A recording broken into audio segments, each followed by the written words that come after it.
बच्चों, जैसा कि हम लोग पढ़ रहे थे कोऑर्डिनेशन कंपाउंड, और कोऑर्डिनेशन कंपाउंड में भी आइसोमेरिज्म का टॉपिक बचा है, क्योंकि मैंने क्रिस्टल फील्ड थ्योरी भी आपको पढ़ा दी है और मैंने आपको पढ़ा दिया है कि किस तरीके से हम लोग वैलेंस बॉन्ड थ्योरी के थ्रू मॉलिक्यूल की ज्योमेट्री को भी कैलकुलेट कर लेते हैं।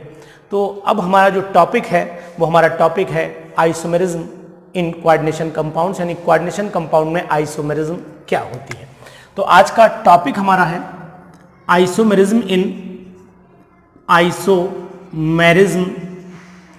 In coordination compounds. Coordination compounds ये हमारा आज का टॉपिक है। तो सबसे पहले मन में ये क्वेश्चन पैदा हो जाता है कि आइसोमेरिज्म क्या होती है। पहले हम आपको इसके क्लासिफिकेशन को समझाएंगे, फिर एक एक एग्जाम्पल के थ्रू इसको एक्सप्लेन करेंगे आपके सामने, तो आप समझ पाएंगे। और ध्यान से समझिएगा, आइसोमेरिज्म जो हमने ऑर्गेनिक में पढ़ी थी उससे अलग है ये, तो इसलिए बड़ा ध्यान से पढ़ना पड़ेगा आपको।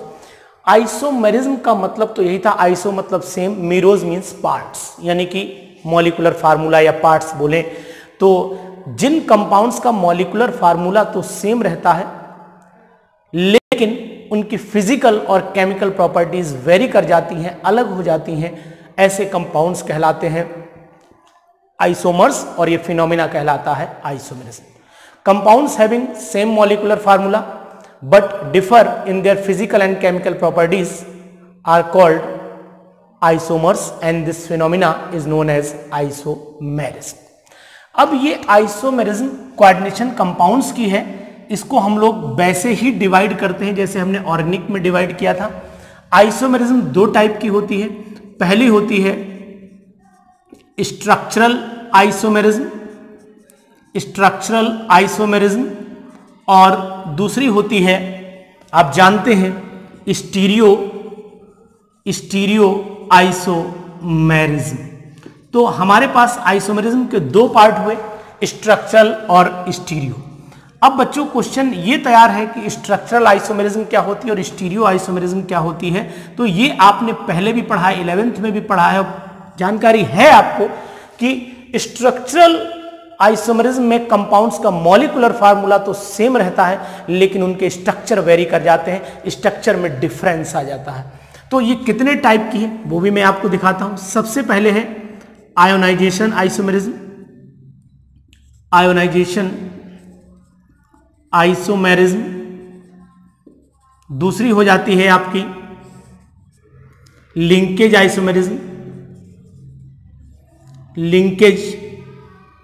आइसोमेरिज्म सेम है। फिर हो जाती है कोऑर्डिनेशन आइसोमेरिज्म, फिर हो जाती है हाइड्रेट या फिर इसे सॉल्वेट आइसोमेरिज्म भी बोलते हैं। तो कंपाउंड्स का मॉलिक्यूलर फार्मूला सेम हो लेकिन स्ट्रक्चर वेरी कर जाए, ऐसा कहलाता है स्ट्रक्चरल आइसोमेरिज्म। और इसके मैंने चार पार्ट कर दिए हैं, तो इनको 4 पार्ट में एक्सप्लेन करके हम आपको ये डिटेल पूरी बताएंगे। लेकिन ये भी बता दें कि स्टीरियो आइसोमेरिज्म वो होती है जिसमें मॉलिक्यूलर फार्मूला सेम रहता है, स्ट्रक्चर भी सेम रहता है, लेकिन इनका स्पेटियल अरेंजमेंट, आकाशीय संरचना ये अलग हो जाती है। स्पेटियल अरेंजमेंट वेरी कर जाते हैं around the central atom. Central atom के चारों तरफ जो, ऐसे बोले कि सेंट्रल एटम के चारों तरफ जो एटम और ग्रुप यानी लिगेंड्स लगे होते हैं उनमें उनके अरेंजमेंट में वेरिएशन आ जाता है, उसे बोलते हैं स्टीरियो आइसोमेरिज्म। ये दो टाइप की होती है, ज्योमेट्रिकल आइसोमेरिज्म और दूसरी होती है ऑप्टिकल आइसोमेरिज्म। ज्योमेट्रिकल में दो पार्ट हो जाते हैं, एक कहलाता है सिस और एक कहलाता है ट्रांस। यहां पर एक फेसियल भी होता है और एक मेरिडोनियल भी होता है, FAC और MER से रिप्रेजेंट करते हैं। ऑप्टिकल में भी दो पार्ट होते हैं, एक D या प्लस और एक होता है L या माइनस। तो सभी बच्चे इस पूरी फिगर को, पूरे क्लासिफिकेशन को बढ़िया से लिख लें तो आपको आगे, यानी जब चैप्टर में आइसोमेरिज्म लिखें, कोऑर्डिनेशन लिखें, तो पहले पेज पे यही बनाइएगा तो आपको आगे पढ़ने में आसानी हो जाएगी। अब हम एक एक करके बात कर लेते हैं, हम लोग समझ लेते हैं कि क्या टॉपिक है। तो हम बात यहीं से करते हैं स्ट्रक्चरल में आयनाइजेशन आइसोमेरिज्म से। हम लोग आयनाइजेशन आइसोमेरिज्म को समझेंगे और साथ में इसे लिखेंगे। तो अब हमारा टॉपिक शुरू हो जाता है आयनाइजेशन आइसोमेरिज्म। क्या होती है आयनाइजेशन आइसोमेरिज्म, ये हम आपको अब समझाते हैं। देखिए, नाम इंडिकेट कर रहा है कि आयनाइजेशन आइसोमेरिज्म, ये नाम ही बहुत कुछ बताने में सक्षम है।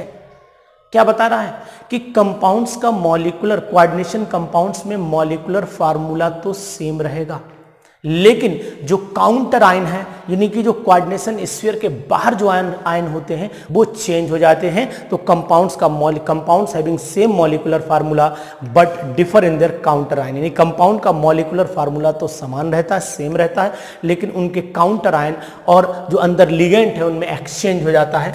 अगर हम बात कर लें कि कोई एक एग्जाम्पल लेके आपको समझने की और समझाने की कोशिश करें, तो एग्जाम्पल में अगर मान लीजिए एक जनरल एग्जाम्पल ले लेते हैं, CO कोबाल्ट NH3 का होल 5, यहाँ Br ले लिया और बाहर लिख दिया हमने SO4। अब इसका काउंटर आयन तो ये है बाहर वाला, इसको चेंज कर दीजिए तो इसका आइसोमर दूसरा पॉसिबल है, CO NH3 का होल 5 SO4 और यहाँ पर आ जाता है Br। अब अगर कोई आपसे ये कहता है कि इसको हम कैसे चेक करेंगे, काउंटर आयन चेक हो बाहर कौन सा है, तो इस वाले सॉल्यूशन में AgNO3 और इसमें डाल दीजिए, यहाँ Ag2SO4 बन जाएगा, यहाँ AgBr जो बन जाएगा। दोनों के कलर में वेरिएशन होगा, दोनों के कलर में डिफरेंस होगा, वो आपको इंडिकेट कर देगा कि कौन सा काउंटर आयन एक्सचेंज हुआ है। तो यहाँ पर बात आपको समझने की ये है कि जो अंदर वाला लिगेंड है वो बाहर ले आइए, बाहर वाला लिगेंड अंदर ले जाइए, तो आपको काउंटर आयन चेंज होते हुए दिखाई देने लगेंगे। ऐसे ही आप एक एग्जांपल और भी ले सकते हैं। अगर यहाँ NO2 लगा दीजिए तो एक एग्जांपल और बन जाएगा, CO NH3 का होल 5 NO2 ले लीजिए और बाहर की तरफ यहाँ Cl या Br जो भी लगाना चाहते हैं Br लगा दिया मान लीजिए, इसको इंटरचेंज कर लीजिए तो CO NH3 का होल 5 और यहाँ पर अंदर Br आ जाएगा और बाहर आ जाएगा आपका NO2। तो ये इस तरीके के एग्जाम्पल होंगे, यानी ये दोनों के मॉलिक्यूलर फार्मूला सेम है, लेकिन इनके काउंटर आयन में वेरिएशन, इनके काउंटर आयन डिफर कर जाते हैं। ये कहलाते हैं क्या, आयनाइजेशन आइसोमर्स। अब हम बात कर लेते हैं लिंकेज आइसोमेरिज्म की। किसकी बात करते हैं बेटा, लिंकेज आइसोमेरिज्म की। अब लिंकेज आइसोमेरिज्म क्या होती है वो भी आपको पहले बताते हैं। लिंकेज, नाम ही बता रहा है कि लिंकेज बदलेगी, मोड ऑफ अटैचमेंट बदलेगा, यानी कि जो लिगेंड जिस डायरेक्शन से इलेक्ट्रॉन दे रहा था उस डायरेक्शन से नहीं देगा, दूसरी डायरेक्शन से देगा इलेक्ट्रॉन। यानी कि कंपाउंड्स का मॉलिक्यूलर फार्मूला तो सेम रहेगा, लेकिन मोड ऑफ अटैचमेंट लिगेंड का बदल जाएगा। जैसे कि ये NO2 लिगेंड, यहां समझिएगा NO2 लिगेंड है, यहां पर नाइट्रोजन इलेक्ट्रॉन डोनेट कर रहा है, नाइट्रोजन यहां पर डोनर साइट है, लेकिन अगर इसी का हम दूसरा बनाएं तो CO NH3 का होल 5 ONO लिख दें तो ये कहलाता है अब आपका लिंकेज आइसोमेरिज्म। खास बात आपको इंडिकेशन मिलेगा यहां से कि ये आइसोमेरिज्म केवल वही कंपाउंड शो करेंगे जिनमें एम्बीडेंटेट लिगेंड लगा होगा। जैसे कि एम्बीडेंटेट में CN भी आ जाता है, SCN भी आ जाता है। इस तरीके के जहां भी लिगेंड्स लगे होंगे ये वही कंपाउंड आइसोमेरिज्म अपनी शो करेंगे। अगर हम जनरल एग्जाम्पल एक और लेना चाहें तो एग्जाम्पल और लिख सकते हैं। एग्जाम्पल में जैसे मान लीजिए यहां पर इसी को चेंज करने की कोशिश कर लेते हैं थोड़ी सी, यहाँ Cr लगा देते हैं, यहाँ H2O का होल 5 कर लेते हैं, यहाँ SCN कर लेते हैं और बाहर लगा देते हैं Br। कोई नहीं, इसको चेंज करिए, मोड ऑफ अटैचमेंट बदलिए, Cr H2O का होल 5 NCS कर दीजिए और यहाँ पर Br। अब आप देख रहे हैं दोनों का मॉलिक्यूलर फार्मूला तो सेम है, लेकिन मोड ऑफ अटैचमेंट बदल गया। ऐसे कंपाउंड को बोला जाता है क्या, लिंकेज आइसोमर्स। तो अब ये हुआ हमारा लिंकेज आइसोमर्स। इसी के कंटिन्यूएशन में है एक टॉपिक, एक नाम है आइसोमरिज्म का, कोऑर्डिनेशन आइसोमरिज्म। तो हम टॉपिक डाल लेते हैं कोऑर्डिनेशन आइसोमेरिज्म। इस टाइप की आइसोमेरिज्म केवल वही कंपाउंड शो करेंगे जिसमें कोऑर्डिनेशन स्फीयर नेगेटिव और पॉजिटिव, यानी दो कोऑर्डिनेशन स्फीयर होने चाहिए, एक नेगेटिव होनी चाहिए और एक पॉजिटिव होनी चाहिए। ऐसी कोऑर्डिनेशन स्फीयर वाले ही शो करते हैं कोऑर्डिनेशन आइसोमेरिज्म।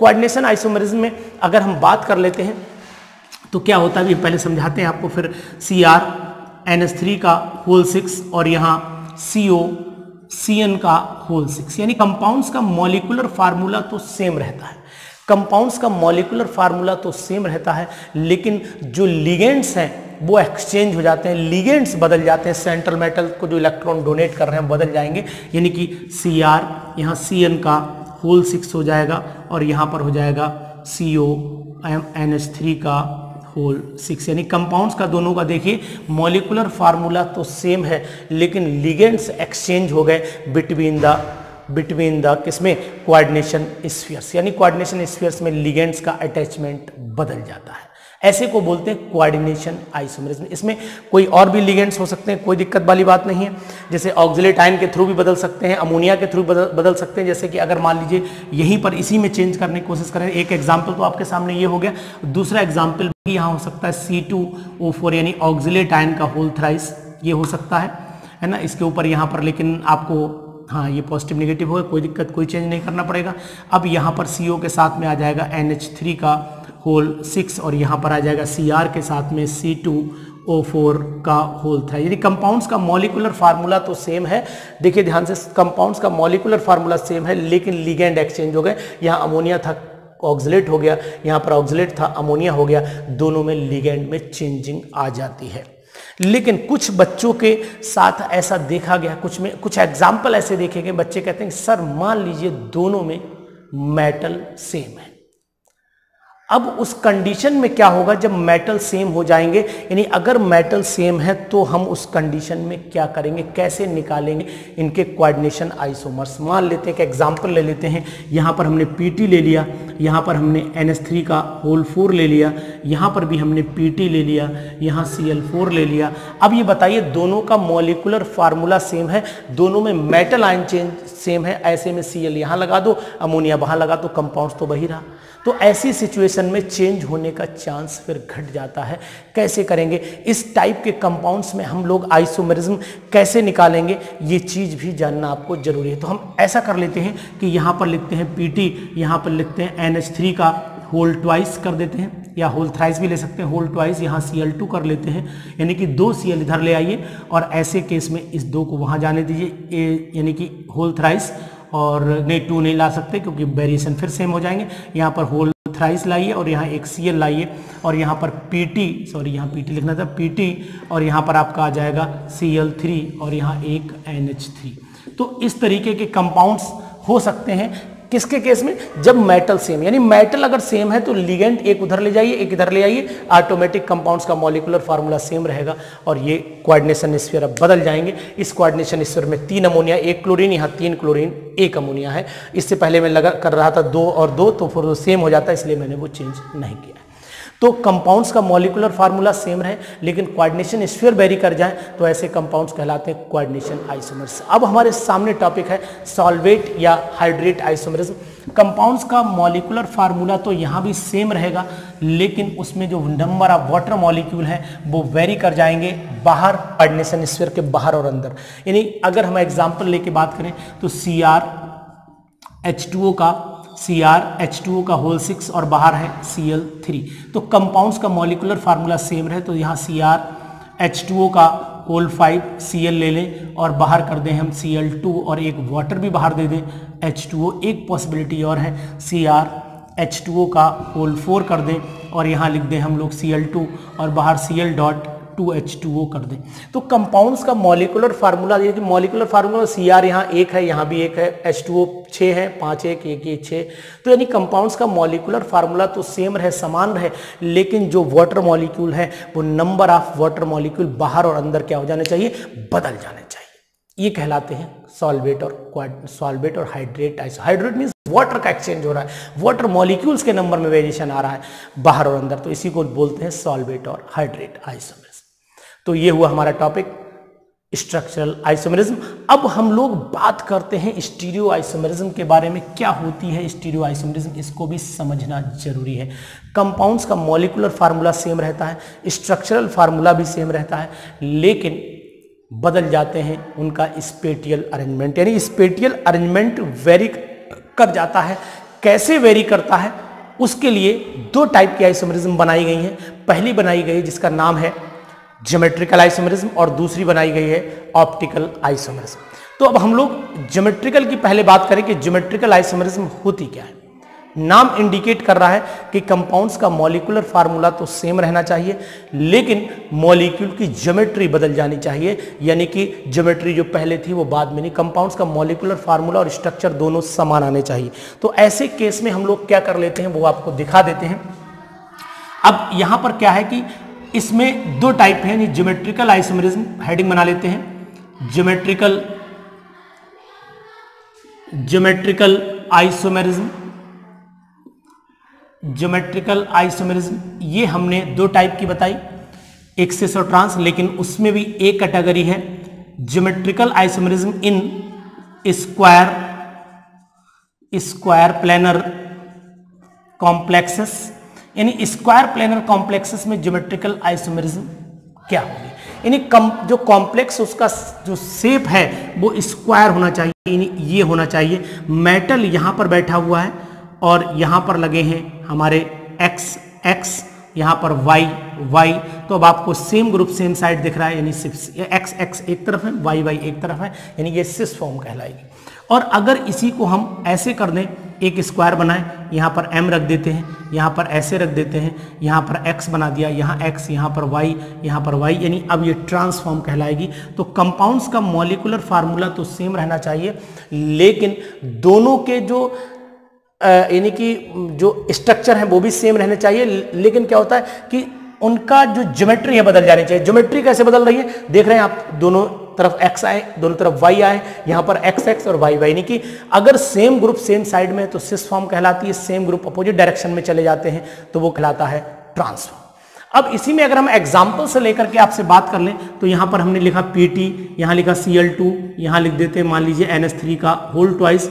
ये हमने एक एग्जाम्पल आपके सामने रखा। अब इसी एग्जाम्पल को यहाँ ड्रॉ करने की कोशिश करते हैं। यहाँ हम प्लेटिनम लिख देते हैं Pt, यहाँ पर हमने लिख दिया Cl, यहाँ पर लिख दिया Cl, यहाँ पर लिख दिया आपका NH3, यहाँ पर भी लिख दिया आपका NH3, और यहाँ पर अब अगर बनाना चाहे तो Cl, और यहाँ आएगा आपका NH3, यहाँ पर Cl, यहाँ पर आएगा NH3। अब आप आराम से देखिए कि इसमें सेम ग्रुप सेम साइड, ये सिस कहलाएगा और इसी का ये ट्रांस कहलाएगा। अगर इसको और भी कैटेगरी में डालना चाहो तो ये कहलाता है Ma2B2 टाइप कहलाता है, या Ma2X2 टाइप कहलाता है। Ma2X2 टाइप कैटेगरी में आ जाता है। इसी का दूसरा एग्जांपल है, आप बनाएंगे खुद ही, PdCl2 NH3 का होल ट्वाइस। तो NH3 का होल ट्वाइस में भी आप सेम, यहाँ पर केवल पैलेडियम कर देना है, यहाँ पर Pd आ जाएगा, यहाँ पर भी आपका Pd आ जाएगा। इससे पहले Pt लिख लीजिएगा, M लिखा रह गया था, इसका भी आप सिस और ट्रांस बना देंगे। ये भी Ma2X2 टाइप में आता है। एक एग्जाम्पल और भी Ma2X2 टाइप में बता देते हैं। यहाँ पर Pt लिख लिया, यहाँ Cn का होल ट्वाइस Cl2 लिख लिया। इस कैटेगरी को भी हम लोग इसी में डालते हैं। यहाँ पर Pt लगा देना, यहाँ Cn, यहाँ Cl, वहां भी बना दीजिएगा उसी तरीके से। तो ऐसे कुछ एग्जाम्पल आप बनाने की प्रैक्टिस करिएगा तो आपको पता लग जाएगा कि ज्योमेट्रिकल आइसोमेरिज्म इन कंपाउंड्स में कैसे होती है। अब एक कैटेगरी बेटा ऐसी भी है जिसमें ग्रुप एक, यानी कि M अगर हम बोले कैटेगरी तो Ma2XY टाइप कहलाता है। Ma2XY टाइप का मतलब हुआ कि दो ग्रुप तो सेम होंगे लेकिन दो डिफरेंट हो जाएंगे। अब जैसे कि हम एग्जाम्पल के तौर पे बात कर लेते हैं तो यहाँ पर Pt हो गया, यहाँ Cl2 हो गया, एक तरफ NH3 ले लिया हमने और एक तरफ मान लेते हैं NO2 ले लिया। ये कंपाउंड हमने लिया, एक पॉजिटिव इस पे लगा दिया। तो ये कंपाउंड जो हमने लिया है इसके लिए कैसे बनाते हैं, यहाँ पर हम लोग Pt लिख लेते हैं, यहाँ पर हम लोग अमोनिया एक लगा देते हैं, यहाँ पर एक NO2 लगा लेते हैं, यहाँ Cl लगा हुआ सेम बना हुआ, ये सिस कहलाएगा। क्यों कहलाएगा? क्योंकि सेम ग्रुप सेम साइड में है।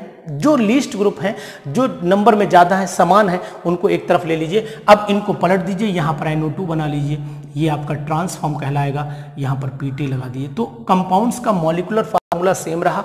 तो ये कैटेगरी कौन सी है बेटा? Ma2, देखिए A2 और X और Y कैटेगरी में चले गए। तो ऐसे कहलाते हैं Ma2XY कैटेगरी के ज्योमेट्रिकल आइसोमर्स कहलाते हैं। अब इसी में स्क्वायर कॉम्प्लेक्सेस में ही एक एग्जाम्पल आ जाता है, हम लोग लिख लेते हैं MAAB का होल ट्वाइस टाइप, यानी कि ऐसा लिगेंड जिसका मोड ऑफ अटैचमेंट बदल जाए। ये मोड ऑफ, यानी कैसा होगा, एग्जाम्पल्स हम आपको समझाने की कोशिश करें तो ज़्यादा बेटर रहेगा। यानी एग्जाम्पल हम ले लेते हैं यहाँ पर PT NH2CH2COO का होल ट्वाइस, ये ले लिया हमने। अब इसको हम लोग बनाने की कोशिश करते हैं, कैसे बनेगा ये लिगेंड, ये हम आपको दिखाते हैं कैसे। ये बाइडेंटेट लिगेंड है, ये भी आपको ध्यान रखना पड़ेगा। तो अब यहाँ पर हमने PT लिख दिया, इसको हमने ऐसे स्क्वायर में लिया। आप स्क्वायर बनाइएगा, एग्जैक्ट स्क्वायर तो ये नहीं है, तो आप कोशिश, क्योंकि आपसे गलती किसी कीमत पे ना हो, हम तो यही चाहेंगे। ये हमने बनाया PT, और यहाँ से हमने बनाना शुरू किया, ये बना देते हैं NH2, ये बना देते हैं CH2, ये बना देते हैं CO। अब एक अटैचमेंट ये, एक अटैचमेंट ये, तो हम लोग ऐसे करके बना देते हैं, ऐसे यहाँ जोड़ दिया, यहाँ जोड़ दिया। अब क्या होगा कि इसी तरफ से NH2 इलेक्ट्रॉन डोनेट कर रहा है, तो यहाँ भी NH2 से ही इलेक्ट्रॉन डोनेट करा दीजिए। यहाँ CH2, CO, यहाँ O, और यहाँ पर ऐसे। यानी कि यहाँ पर अगर दोनों तरफ जो ग्रुप लगे हैं बाइडेंटेट, उनका अटैचमेंट, उनका mode of donor site same रहती है। इधर O भी इलेक्ट्रॉन डोनेट कर रहा है, यहाँ भी O डोनेट कर रहा है, यहाँ NH2 डोनेट कर रहा है, यहाँ NH2 डोनेट कर रहा है, तो ऐसी कंडीशन कहलाती है सिस। और अगर इसी को पलट दिया जाए, यानी ये कहलाएगा आपका सिस, और अगर इसको ट्रांस बनाना पड़े तो एक स्क्वायर बनाइए, बीच में प्लेटिनम को बिठा लिए, इधर लगा दीजिए, आपका यहाँ पर O आ जाएगा, इसको पलट दीजिए, O आ जाएगा, यहाँ पर आपका CH2, और सॉरी यहाँ पर आएगा आपका O, यहाँ पर C, ऐसे करके यहाँ CH2 आ जाएगा, यहाँ NH2 आ जाएगा, यहाँ पर ऐसे डोनर साइट हो जाएंगे। तो डोनर साइट को आप डायरेक्ट मोड से दिखा दीजिएगा। यहाँ पर NH2 एज यूजुअल रहेगा, यहाँ CH2, यहाँ CO, और यहाँ पर O हो जाएगा डोनर साइट में ऐसे। तो कंपाउंड्स का मॉलिक्यूलर फार्मूला भी सेम है, स्ट्रक्चर भी सेम है, लेकिन आप देख रहे हैं कि दोनों तरफ जो यानी लिगेंड का अटैचमेंट है वो वेरी कर गया। तो ये सिस, यानी सेम मोड ऑफ अटैचमेंट तो सिस कहलाएगा same, different mode of attachment तो कहलाएगा ट्रांस। तो ऐसे होते हैं कौन से आइसोमर्स, A-B का whole twice type, whole twice type में आ गए। अब हम बात कर लेते हैं इन्हीं आइसोमरिज्म में सबसे इंपॉर्टेंट जो है वो कहलाता है M-A-B-C-D टाइप। M-A-B-C-D टाइप जब लेते हैं तो उसमें क्या करते हैं, कंपाउंड्स का मॉलिक्यूलर फार्मूला सेम रहता है, लेकिन ये सब स्क्वायर प्लेनर कॉम्प्लेक्सेस में ही आएंगे। लेकिन कंपाउंड्स का मॉलिक्यूलर फार्मूला सेम रहेगा, लेकिन कंडीशन ये कि यहाँ पर जो अटैचमेंट लिगेंड्स का है वो क्या हो जाएगा, वेरी कर जाएगा। लिगेंड्स का जो मोड ऑफ अटैचमेंट वेरी करेगा, तो हम क्या करते हैं, कॉम्प्लेक्सेस बना लेते हैं इस तरीके से, A, यहाँ B, यहाँ C, यहाँ D। तो ये चारों ग्रुप अलग हो गए, इनके 3 आइसोमर्स बनेंगे, वो भी आपको दिखाते हैं कैसे बनाएंगे आप, वो तरीका भी आपको बताते हैं। यहाँ M हो गया, यहाँ ऐसे हो गया। अब क्या करिए, A को फिक्स कर लिए, किसी एक ग्रुप को रोक लीजिए। तो हम A को रोक लेते हैं, इन्हें वेरी करते हैं, तो A यहाँ कर दिया। अब इसको क्या करिए, ऐसे यूं 2 फिंगर रख के यूं घुमा दीजिए, तो यहाँ C हो जाएगा, यहाँ B हो जाएगा, यहाँ D हो जाएगा, ठीक है ना। अब क्या कर दीजिए, इसको वेरी कर लीजिए, तब भी कोई दिक्कत नहीं है। यानी कि अगर आप इसे चेंज कर लेते तो ऐसे करके इसे चेंज कर दीजिए, तो अब ये पॉसिबिलिटी हो जाएगी, यहाँ पर A इधर आ जाएगा, A तो फिक्स है ही। यहाँ पर आपका आपने यहाँ से चेंज किया है, तो यानी कि ये ऐसे लाएं, तो C ऊपर गया था, C ऊपर गया तो ये C यहाँ रोके रखिए। अब B और D को बदल दीजिए, तो B और D ऐसे बदल जाएंगे। अब एक पॉसिबिलिटीज में ये 3 आइसोमर्स पॉसिबल हैं, फर्स्ट आइसोमर, सेकंड आइसोमर और थर्ड आइसोमर। तो कहने का मेरा मीनिंग है कि M-A-B-C-D टाइप में कंपाउंड का मॉलिक्यूलर फार्मूला सेम रहेगा, लेकिन उनकी ज्योमेट्री बदलती चली जाएगी। वो आप कैसे वेरी करेंगे, एक ग्रुप को रोक लीजिए और बाकी सबको चेंज करते चले जाइए। तो इसमें भी एग्जाम्पल है, जैसे यहाँ पर मान लीजिए क्रोमियम ले लीजिए, यहाँ अमोनिया ले लीजिए, यहाँ क्लोरीन ले लीजिए, NO2 ले लीजिए, है ना, और यहाँ पर कोई दूसरा एक लिगेंड लगा दीजिए, OH ले लीजिए, कोई भी लगा के आप एग्जाम्पल लिख सकते हैं। तो ये बात हुई हमारी।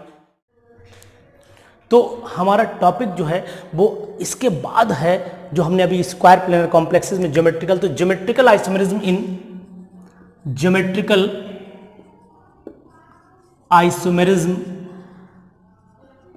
Geometrical isomerism in octahedral complex, octahedral complexes. यानी कि अभी हमने जो ज्योमेट्रिकल आइसोमेरिज्म पढ़ी वो पढ़ी स्क्वायर प्लेनर कॉम्प्लेक्सेस में। अब हम लोग पढ़ते हैं ऑक्टाहेड्रल कॉम्प्लेक्सेस में। तो हम लोग ऑक्टाहेड्रल कॉम्प्लेक्स जब पढ़ते हैं तो इस तरीके से हमने यहाँ पर सेंट्रल मेटल लिया M और यहाँ पर हमने ऑक्टाहेड्रल बनाया, यहाँ पोजीशन नंबर 1 2 3 4 5 6। अब बच्चों अगर पोजीशन नंबर 1 और 6 पे सेम ग्रुप लगे हैं, यानी कि सेम ग्रुप में ट्रांस पोजीशन कौन सी होगी, पोजीशन नंबर 1 6 ट्रांस कहलाएगी, पोजीशन नंबर 2 4 ट्रांस कहलाएगी, पोजीशन नंबर 3 5 ट्रांस कहलाएगी। अब अगर आपसे कोई कहे पोजीशन नंबर 1 और 2 तो आप इसे सिस में जाने देंगे, 2 3 को सिस में जाने देंगे, 3 6 को सिस में जाने देंगे, 4 6 को सिस में जाने देंगे, 1 5 को सिस में जाने देंगे। यानी ये वाली पोजीशन याद रखिएगा कि ये 1 2 3 मेरे अकॉर्डिंग लिखना, और इसके बाद याद रखना कि पोजीशन 1 और 6 पे सेम ग्रुप लगा है तो ट्रांस, पोजीशन 2 और 3 पे लगा है ट्रांस, पोजीशन 4 5 पे लगा है पोजीशन 2 4 पे लगा है ट्रांस, 3 5 पे लगा है ट्रांस, रिमेनिंग पोजीशंस जो हैं वो सिस में चली जाएंगी। लेकिन यहाँ एक बात बहुत जरूरी है, वो आपको बतानी ये है कि जो नंबर में कम होगा ग्रुप डिसीजन उसी से लीजिएगा, तब आप आसानी से लगा लेंगे। जैसे कि एग्जाम्पल के तौर पर मैं यहाँ लिखता हूँ CrNH3 का होल 4 Cl2, ये मैंने एग्जाम्पल लिख दिया। अब आप जरा देखें, ये यहाँ Cr लिखा मैंने, यहाँ पर मैंने बनाया आपको इस तरीके से, यहाँ लिखा Cl, यहाँ Cl, यहाँ NH3 लिखा, यहाँ NH3 लिखा, यहाँ NH3 लिखा, यहाँ NH3 लिखा। ये पोजीशन कहलाती है आपकी ट्रांस। क्यों कहलाती है ट्रांस? क्योंकि जो ग्रुप नंबर में कम है, यानी सेम ग्रुप अपोजिट डायरेक्शन में जा रहा है, ये ट्रांस कहलाएगा। अगर इसी Cl को यहाँ लिख देते हैं, यानी अगर इसका हम सिस बनाना चाहें तो कैसे बनाएंगे वो भी आपको हम समझाते हैं। यहाँ पर हमने बनाया Cr, यहाँ पर हमने Cl और यहाँ Cl, बाकी सब अमोनिया लिख दिए, NH3 लिख दिया, NH3 लिख दिया, NH3 लिख दिया, NH3 लिख दिया। तो ये हमने बनाया आपका कौन सा सिस। तो ये ट्रांस कहलाता है, ये ट्रांस है हमारे पास, और ये पोजीशन है हमारे पास सिस। तो ये कहलाती है हमारी cis and trans isomerism in octahedral complexes. ऐसे कोई भी एग्जाम्पल आप ले सकते हैं। ऐसे ही एग्जाम्पल में आपको एक एग्जाम्पल और इंपॉर्टेंट एग्जाम्पल देता हूँ, CrEn का होल ट्वाइस Cl2, En का होल ट्वाइस Cl2 बना है। इसी को मैं यहीं पर बना करके भी आपको दिखा देता हूं। अगर मान लीजिए हमने यहाँ पर एक En ऐसे लगा दिया, अब ऐसे क्यों लगाया? क्योंकि ये 2 डोनर साइड रखता है, 2 तरफ से इलेक्ट्रॉन डोनेट करता है।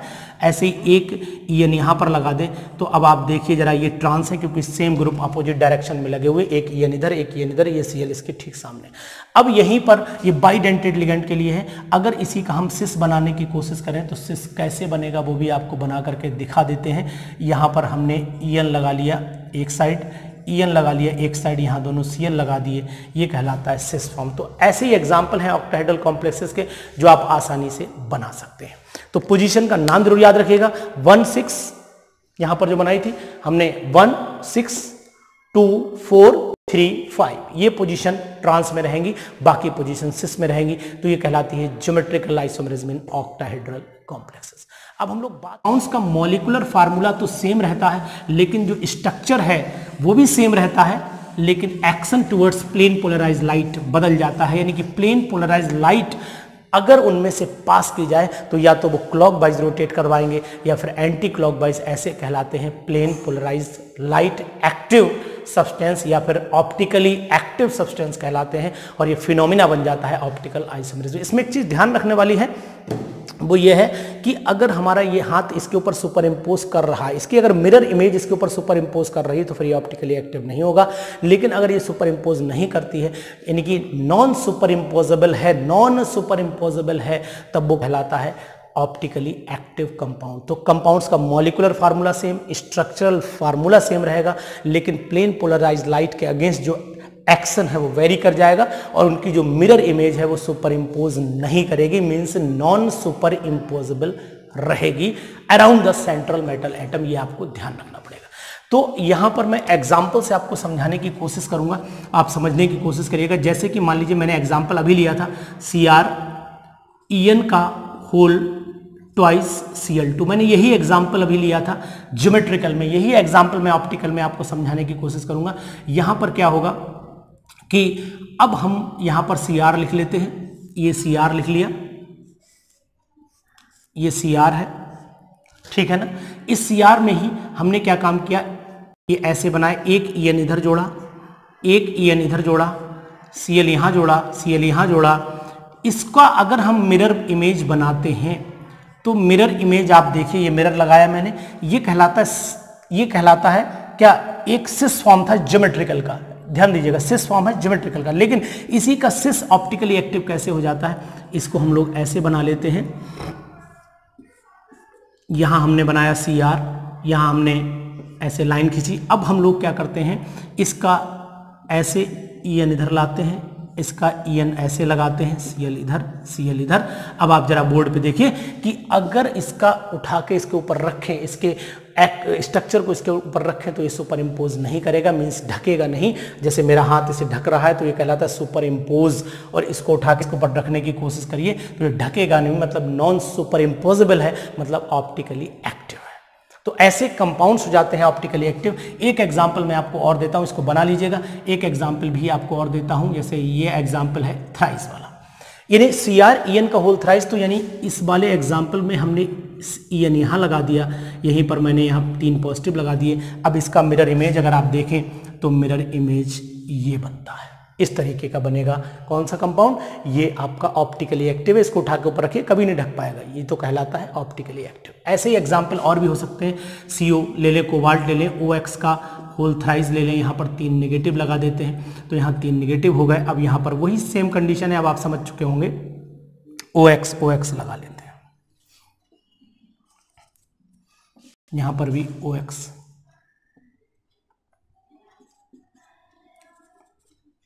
यहाँ पर भी 3 नेगेटिव।